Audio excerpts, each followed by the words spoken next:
अस्सलाम वालेकुम जी। मेरा नाम मोहम्मद आज़म है। मेरा ना धी है ना पुत्र है, ना घर है ना बाहर है। 10 ध्याड़े किसी के घर, 10 ध्याड़े किसी के घर, यही मेरी ज़िंदगी है। एक बीवी सहारा आई सी, वो भी मेरी फौत हो गई है।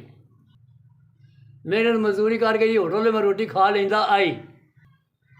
बीमार होने की वजह से मैं घर बह गया, दमे का मरीज है, इसलिए मैं घर बह गया।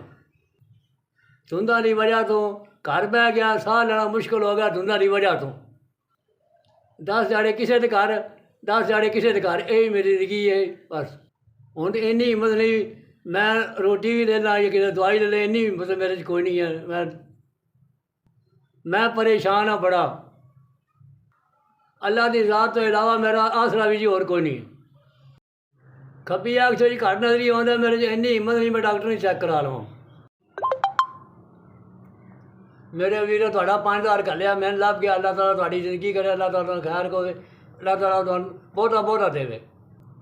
वीरो मेरा ना धी है ना पुत्र है ना घर है ना बूआ है। अल्लाह ताला तुहानू 10 ध्याड़े मेरे किसी के घर, 10 ध्याड़े मेरे किसी के घर, यही मेरी जिंदगी है। मेरे वीरो गरीबों का भी ख्याल कर दो, मोरा जिउंदे रहो, शाला जिउंदे रहो। इस 5000 नाल अख अख चेक करावन नाल दवाई लाने का अल्लाह ताला तुहानू बड़ा देवे। मेरे वीरो जेल में रोटी खान तंदूर तो लिया के उसने तुहानू दुआ देंगा।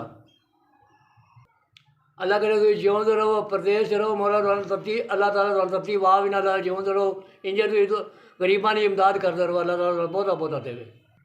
मैं नमाज़ पढ़ागा तुहानू दुआ देंगा, उठागा तुहानू दुआ देंगा। जिस टाइम नमाज़ पढ़ागा सरगी दी, दीगर दी, पेशी दी, 5 टाइम पढ़ना नमाज, उस टाइम तुहानू दुआ देंगा जनाब। शाला वसदे रहो, शाला जिउंदे रहो।